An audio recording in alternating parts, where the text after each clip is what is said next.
Bonjour à tous et bienvenue dans ce nouveau numéro de votre JT SIDEM.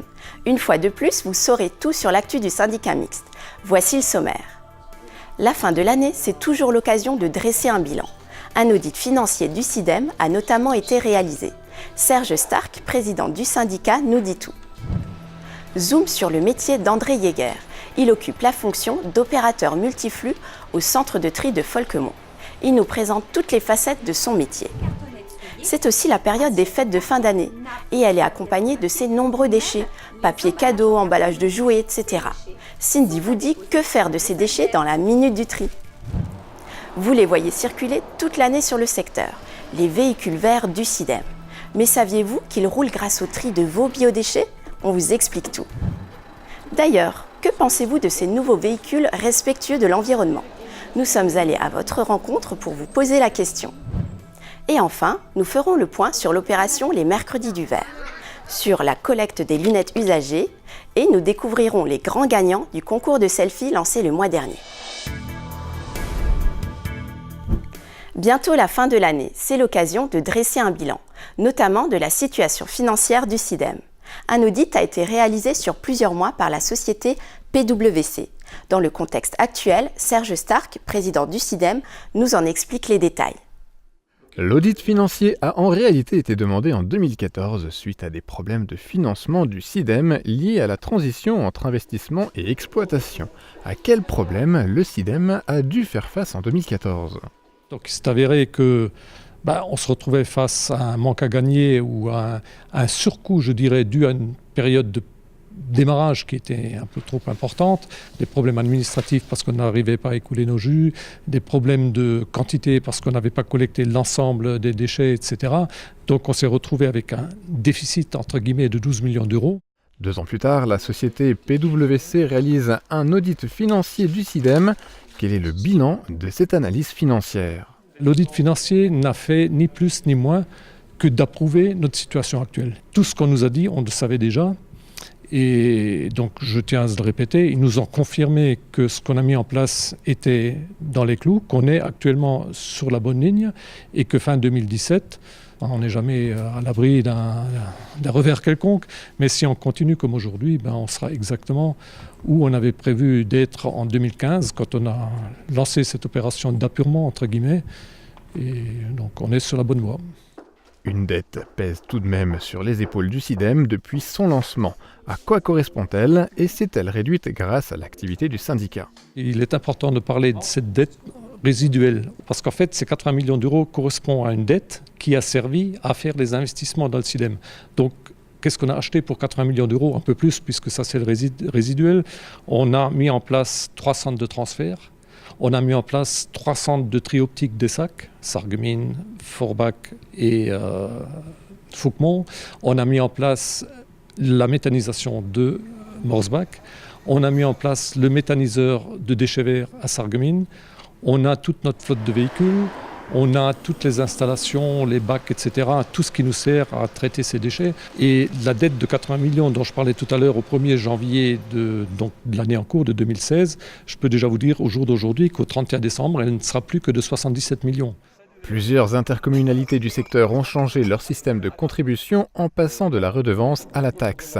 Certains usagers du secteur ont vu leur facture augmenter. En quoi le SIDEM joue un rôle dans cette augmentation ? Ce sont 2 sujets, la taxe et la redevance. Je dirais il faut complètement les dissocier de ce qu'a voir le SIDEM là-dedans, parce que je tiens quand même à vous rappeler que le SIDEM n'assure que le transport et le traitement des déchets ménagers.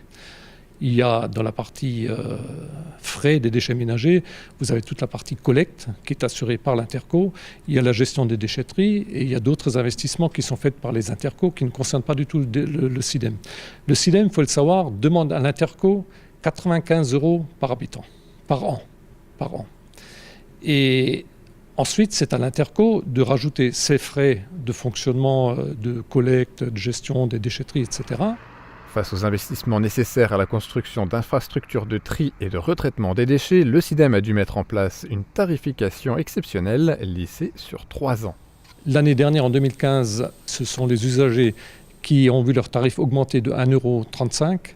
Cette année, on a augmenté de 5,71 € et l'année prochaine, on redescendra à 1,11 €. Et après, on sera de nouveau dans la lignée des frais de fonctionnement habituels, je dirais. Au final, cette contribution exceptionnelle aura été de 8 € par habitant sur 3 ans.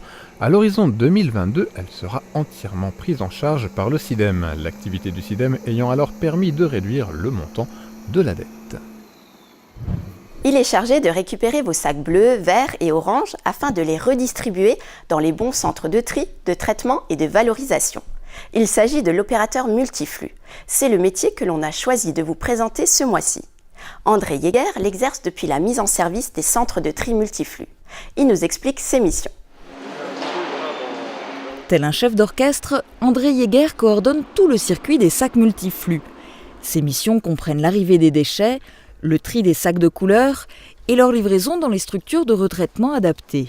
Notre métier il consiste à faire fonctionner une machine de tri qui sépare les sachets de couleur. Ce qui est sac vert est envoyé à Métavalor à Morsbach. Le sac orange est envoyé à Sainte-Fontaine, à Saint-Avold pour faire le tri de tout ce qui est carton et bouteilles en plastique. Et ce qui est sac bleu est envoyé en incinération en Allemagne pour faire du chauffage. La bonne maîtrise du circuit dépend des bons gestes des tris des ménages, c'est-à-dire utiliser uniquement les sacs multiflux et les fermer à double nœud. Mais il arrive parfois que la production soit arrêtée.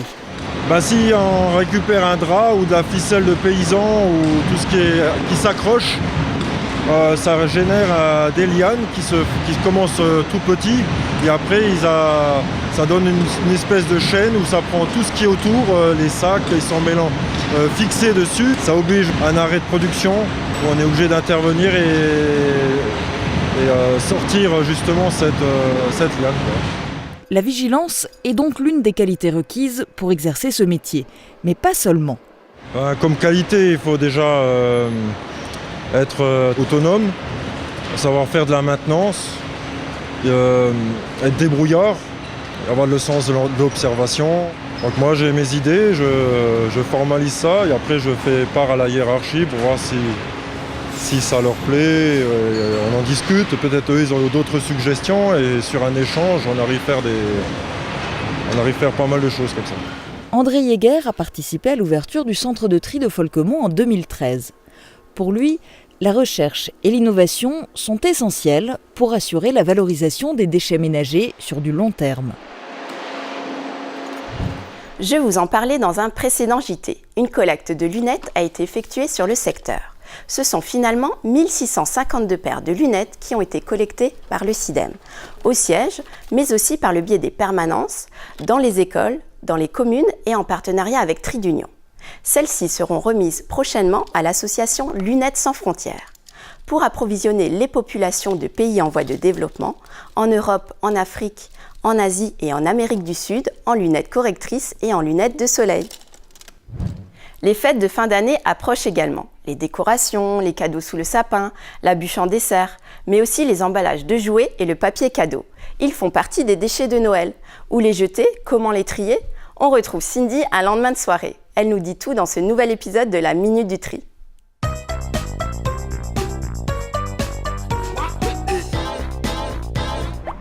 Bonjour et bienvenue dans cette nouvelle édition de la Minute du Tri spéciale fête de fin d'année. C'est Noël et à Noël il y a les chocolats, les bonbons et les cadeaux. Enfin si on a été sage toute l'année. Mais ce n'est pas tout, il y a aussi les fêtes de famille avec les gros repas et tous les déchets que cela engendre. Alors faisons un point ensemble afin qu'il ne subsiste aucun doute. Commençons par les restes alimentaires comme les déchets de crevettes par exemple, les cartonnettes souillées type assiette en carton, nappe, serviette en papier ou même les emballages en carton des bûches. Ces déchets sont à déposer dans le sac vert. Puis intéressons-nous aux sacs en papier, au papier emballage craft, au carton des jouets et aux barquettes aluminium. Ces déchets sont à déposer dans le sac orange. Et enfin, parlons des déchets qui vont dans le sac bleu. Je parle évidemment du papier cadeau, du papier bulle, du rembourrage des colis, des films plastiques, de la vaisselle en plastique, Mais ce n'est pas tout. Dans nos assiettes aussi, nous retrouvons des déchets à mettre au sac bleu, comme par exemple des coquilles d'huîtres, de moules et de coquillages.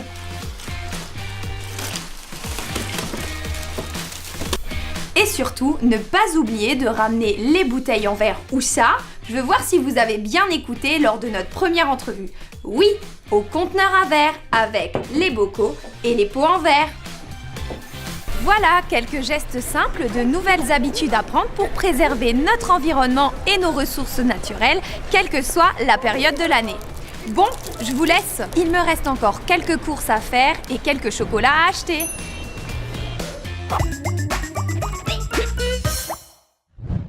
Et comme toujours, si vous avez des questions sur le tri de vos déchets, n'hésitez pas à appeler notre numéro vert au 0800 600 057.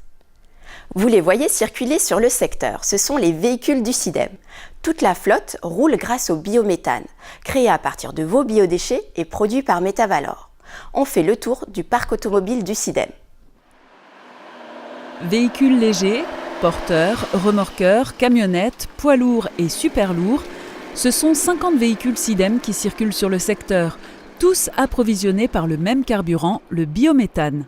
Ça reste un poids lourd classique, ça s'utilise de la même manière. L'avantage, c'est que c'est beaucoup plus propre qu'un véhicule, c'est-à-dire je fais le plein sans gants.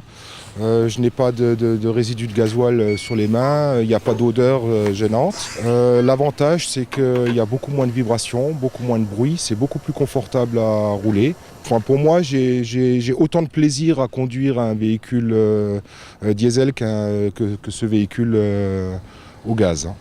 Ce gaz, appelé biométhane, est produit dans l'usine Metavalor de Morsbach, puis injecté dans une station d'approvisionnement ouverte à tous. La véritable innovation se situe au niveau de la matière première, les biodéchets.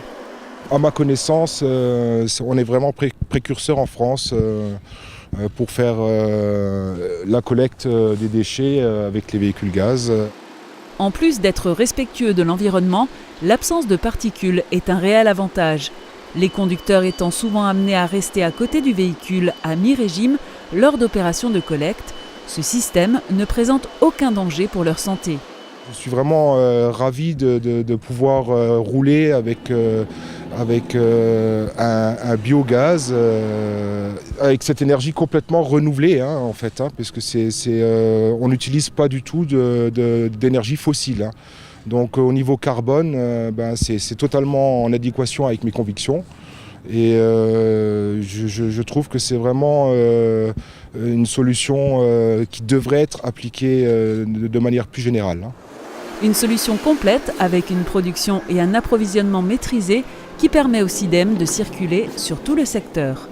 Les ménages trient leurs déchets, nous les collectons, ils sont traités et méthanisés dans l'usine derrière moi.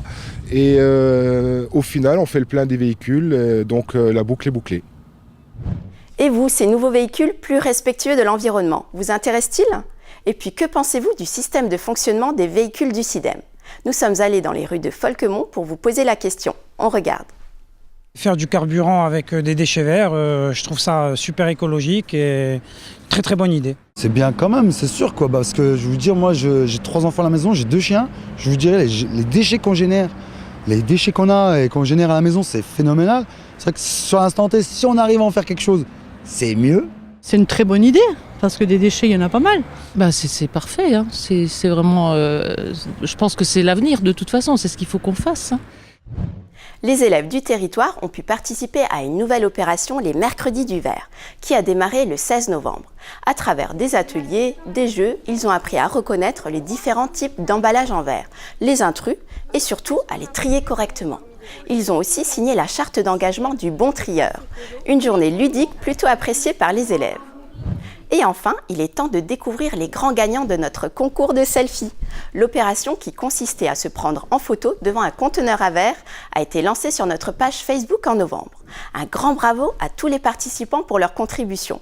Vous pouvez découvrir les selfies des 5 vainqueurs qui remportent donc un lot d'une valeur de 100 €. Bravo à tous les 5. Voilà, c'est la fin de ce 4e numéro. On se retrouve l'année prochaine pour un nouveau point sur l'actu du SIDEM. D'ici là, passez de bonnes fêtes de fin d'année.